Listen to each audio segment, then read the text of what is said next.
안녕하세요. 저는 정영자입니다. 올해 70세고요. 오늘 여러분께 제 이야기를 들려드리려고 합니다. 제 이야기는 좀 특별할 거예요. 70살에 제 집을 팔고 혼자 독립한 이야기거든요. 왜 그런 일을 했는지, 그 과정에서 어떤 일들이 있었는지 끝까지 들어보시면 여러분도 많은 생각이 드실 거예요. 지금부터 들려드릴 이야기는 몇 달 전에 실제로 일어난 일입니다. 일요일 저녁 8시. 제주도 여행에서 돌아온 민호 가족이 현관문을 열었습니다. 엄마, 왜 이렇게 집이 썰렁해요? 짐들은 어디 갔어요? 민호가 이상하다는 듯이 물어봤어요. 저는 거실 소파에 앉아 기다리고 있었죠. 앉아라. 할 얘기가 있다. 엄마, 무슨 일이에요? 집 팔았다. 순간 정적이 흘렀어요. 윤지가 먼저 소리쳤어요. 어머니, 지금 뭔 소리세요? 농담이시죠? 농담 아니야. 진짜 팔았어. 계약도 끝났고 다음 주 금요일까지 비워줘야 해. 며느리 윤지의 얼굴이 하얗게 질렸고 아들 민호는 얼음처럼 굳어버렸어요. 어머니, 미쳤어요? 제정신이에요? 그때 제가 말했죠. 미쳤다고. 그럼 이제부터 제가 왜 미쳤는지 차근차근 들어봐. 시간이 거꾸로 흐르듯 3개월 전 이야기부터 시작하겠습니다. 3개월 전 저는 여전히 이 집의 무료 가정부였습니다. 첫 번째 사건은 빨래 문제였어요. 어머니, 빨래 좀 따로 해주실 수 있을까요? 윤지가 빨래 바구니를 들고 와서 말했어요. 왜? 함께 돌리면 편한데. 민호 와이셔츠랑 소영이 옷이랑 섞이면 위생상 좋지 않을 것 같아서요. 그리고 세제도 좀 비싼 걸로 따로 써주세요. 어머니 옷은 일반 세제 쓰시고요. 비싼 세제는 따로, 일반 세제는 따로. 제가 이 집에서 2등 시민 취급받기 시작한 첫 신호였어요. 두 번째는 전기세 문제였습니다. 어머니, 방에서 텔레비전 좀 작게 보세요. 전기세가 너무 많이 나와요. 그리고 에어컨은 거실 것만 쓰시고 방 에어컨은 가급적 안 켜주세요.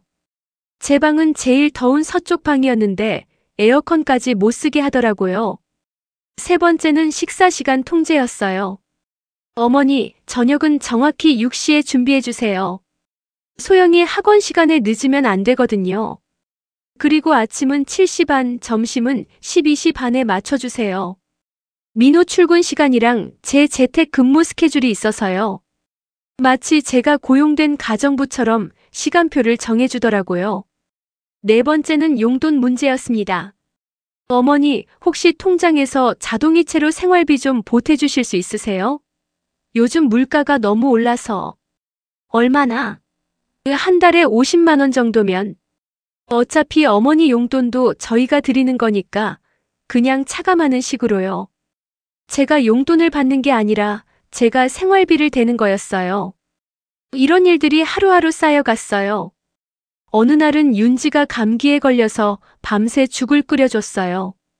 새벽 4시까지 꼬박 끓인 전복죽이었는데 윤지가 한 숟가락 떠먹더니 어머니, 좀 짜네요라고 하더라고요. 밤새 정성껏 끓인 죽에 짜다는 말 한마디. 그때 정말 허탈했어요. 또 제 생일에 미역국을 끓여놨더니 윤지가 부엌에 들어와서 어머니, 미역국 냄새가 올라와요. 환기 좀 시켜주세요라고 하더라고요. 제 생일 미역국에 냄새 올라온다는 말을 듣는 기분이 어땠는지 아시겠어요? 그런데 가장 충격적인 건 경비실. 김 아저씨가 어느 날 제게 한 말이었어요. 영자 씨, 며느님이 택배 받으면서 기사한테 이 집 곧 우리 명의로 바뀔 예정이라고 하던데 무슨 일 있나요? 그 말을 듣는 순간 등골이 서늘했어요.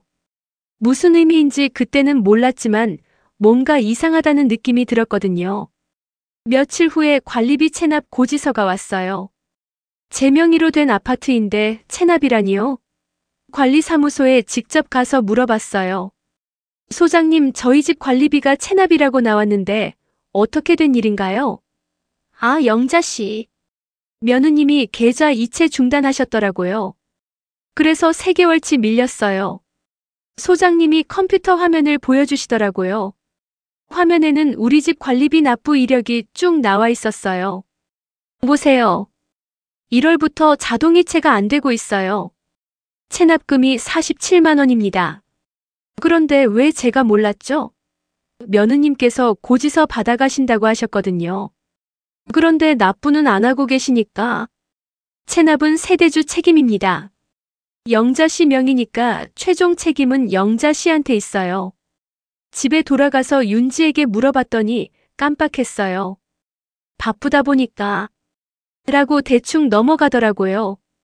허리 통증이 심해져서 병원에 갔을 때가 결정적이었어요. 어머님 MRI 찍어보시죠. 상태가 좀 심각해 보입니다. MRI 대기실에서 3시간을 기다렸어요. 그동안 아무도 연락하지 않더라고요. 척추관 협착증이 많이 진행됐네요. 수술이 필요합니다. 의사 선생님이 심각한 표정으로 말씀하셨어요. 보호자분과 함께 수술 일정을 상의해 보시죠. 집에 돌아가서 말했더니 민호가 첫 마디가 이거였어요. 엄마 수술하시면 회복 기간이 얼마나 걸려요? 그럼 그동안 집안일은 누가 해요? 제 건강보다 집안일이 우선이더라고요. 윤지는 더 가관이었어요. 어머니, 요즘 베이비시터 하루에 10만 원씩 한다는데 소영이는 어떻게 해요? 차라리 수술 미루시면 안 될까요? 수술 당일 저는 혼자 병원에 갔어요. 보호자 서명이 필요한데요. 아들이 오고 있어요. 하지만 민호는 오지 않았어요. 전화해보니까 중요한 회의가 있어서 못 가겠다고 하더라고요.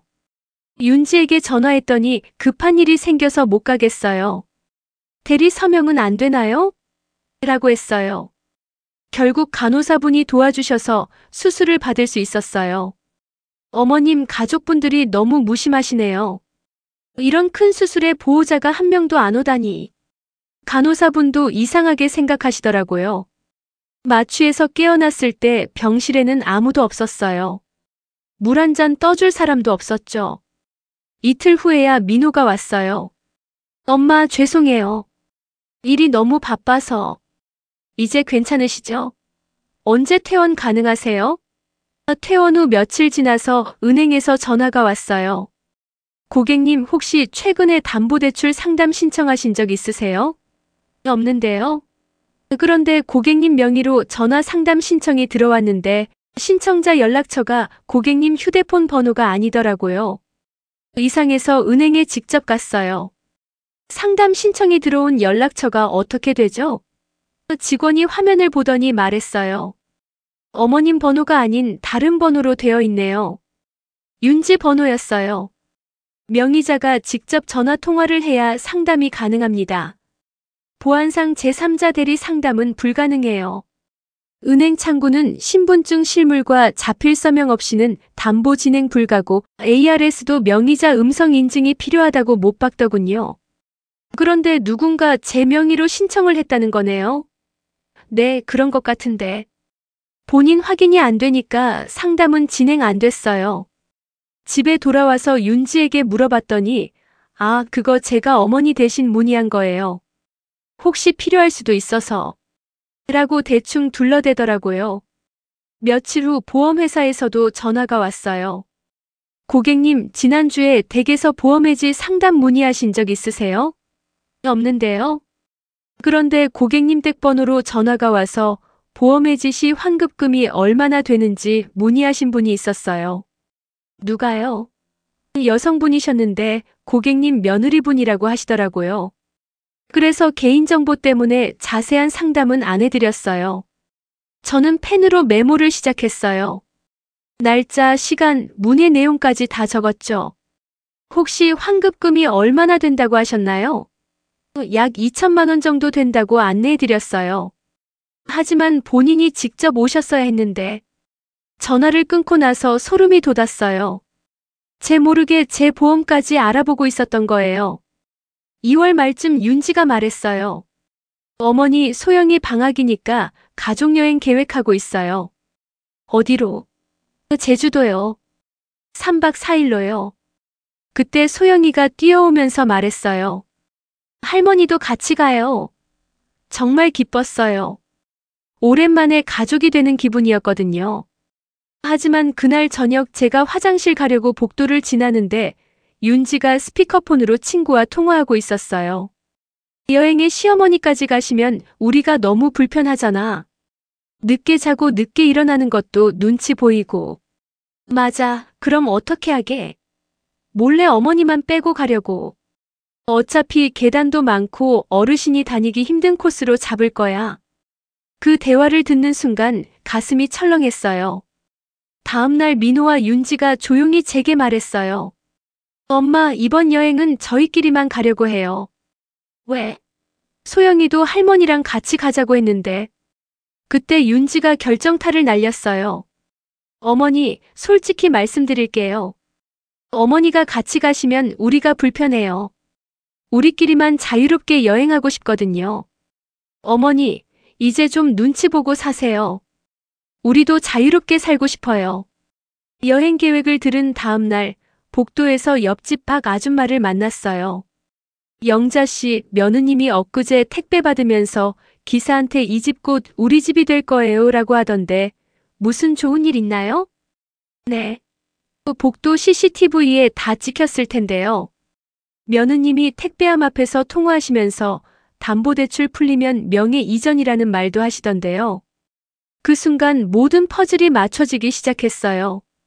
아들 가족이 여행을 떠나기 전날 저는 중요한 결정을 했어요. 부동산 중개사무소에 전화를 걸었거든요. 집을 금매로 내놓고 싶은데요. 금매요?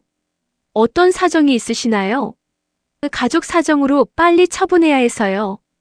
시세보다 조금 낮춰도 괜찮으니까 빨리 팔아주세요. 명도는 언제까지 가능하세요? 일주일 안에 가능해요. 일주일이요? 그럼 정말 금매네요. 특약 조건이 있어요.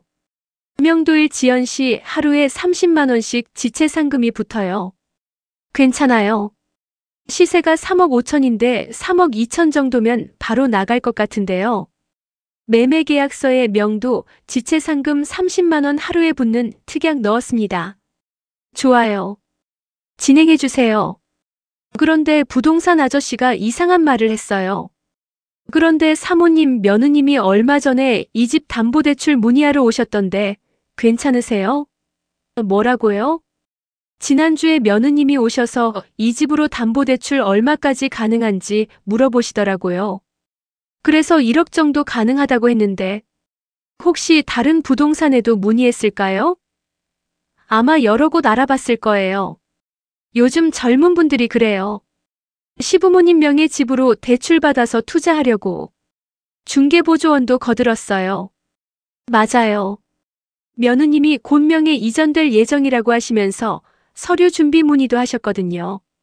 아들 가족이 여행을 떠난 당일 제 휴대폰에 카카오톡 알림이 떴어요.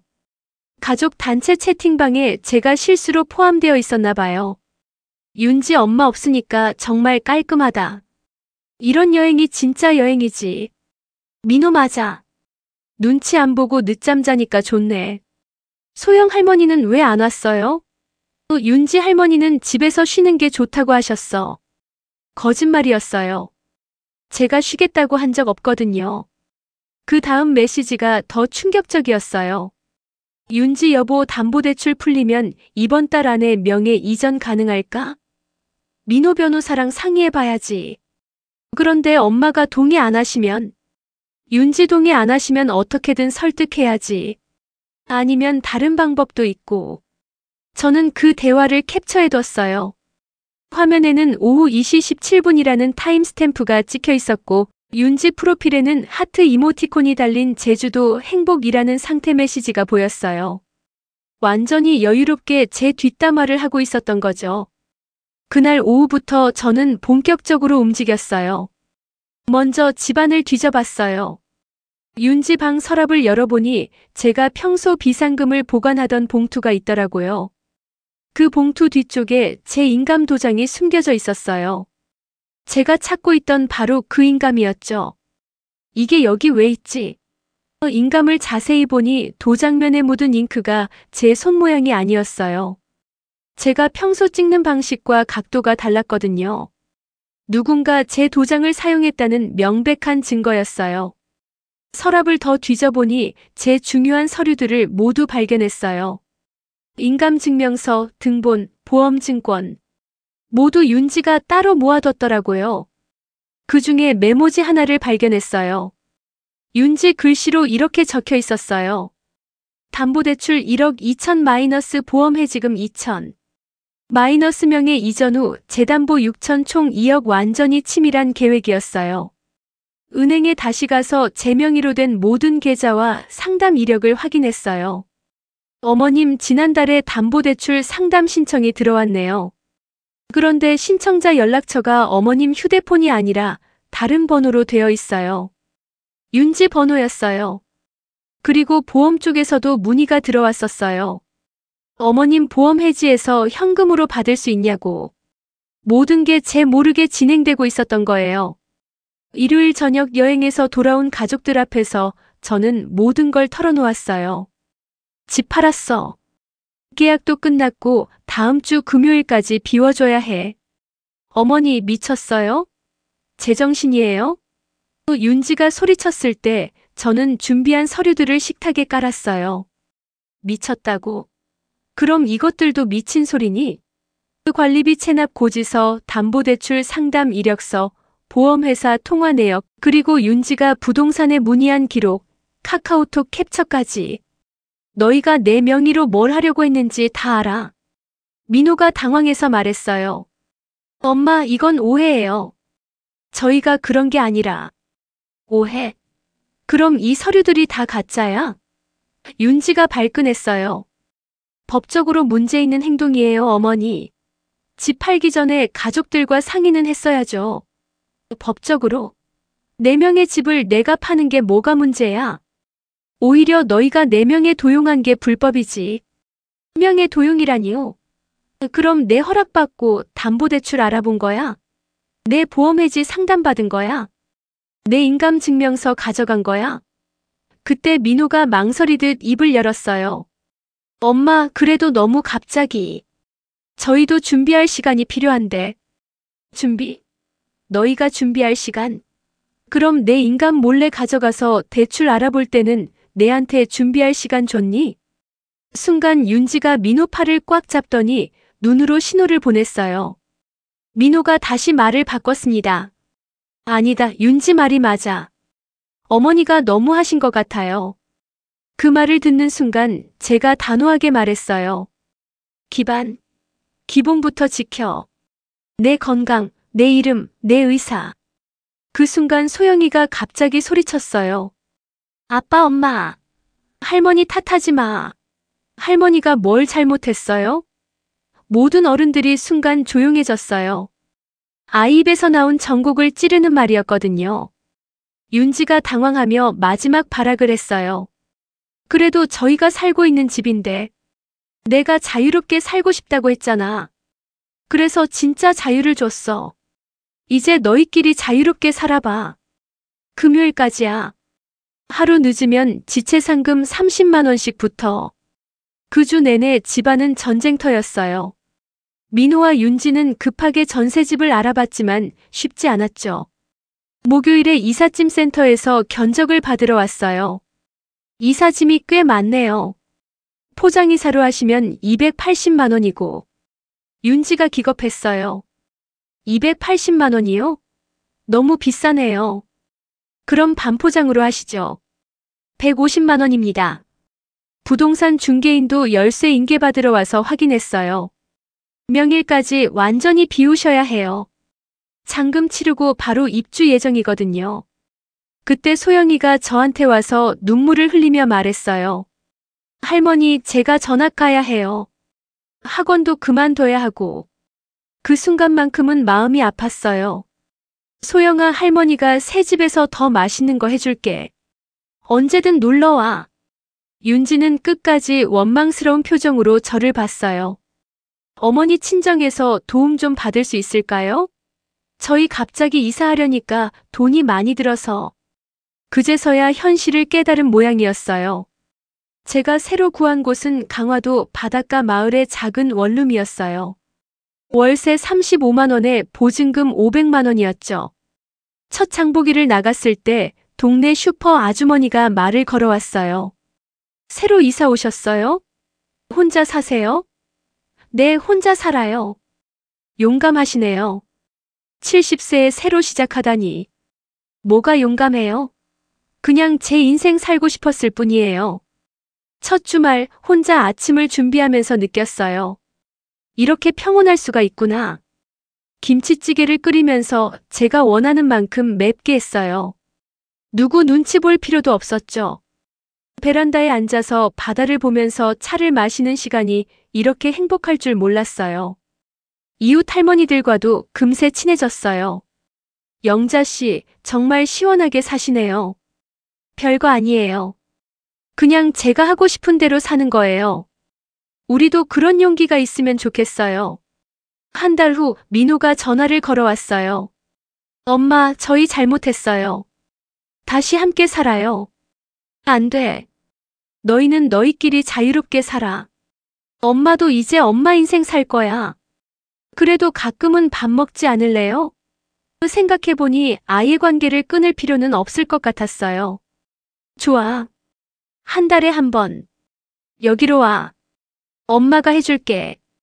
그리고 조건이 있어. 뭔데요? 서로 간섭하지 않기. 엄마 생활에 이래라 저래라 하지 말기. 그리고 돈 이야기 꺼내지 말기. 알겠어요, 엄마. 그렇게 새로운 규칙을 만들었어요. 함께 살지는 않되 가끔 만나는 관계. 2달 후 소영이가 처음으로 혼자 놀러 왔어요. 할머니, 새 집이 예뻐요. 그치? 할머니가 좋아하는 대로 꾸몄어. 바다도 보이고. 할머니 혼자 사시니까 더 편해 보여요. 소영이도 알고 있었나 봐요. 할머니가 예전에 얼마나 눈치 보며 살았는지. 소영아, 할머니가 해주고 싶은 말이 있어. 뭐예요? 나중에 소영이도 어른이 되면 기억해. 누구를 위해서만 사는 게 아니라 자기 자신을 위해서도 살아야 한다는 거. 네, 할머니. 지금 제 하루는 제가 원하는 대로 흘러가요. 아침에 일어나고 싶을 때 일어나고 밥도 먹고 싶을 때 해먹어요.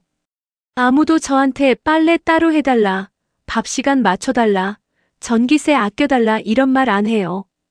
74년을 살면서 저는 항상 누군가의 딸이었고, 누군가의 아내였고, 누군가의 엄마였어요. 하지만 이제는 그냥 정령자예요. 제가 여러분께 하고 싶은 말은 이거예요. 나이가 들었다고 해서 자식들에게 무조건 맞춰줄 필요는 없다는 거. 때로는 단호하게 선을 그어야 해요. 가족이라는 이름으로 희생만 강요받는다면 그건 진정한 가족이 아니에요.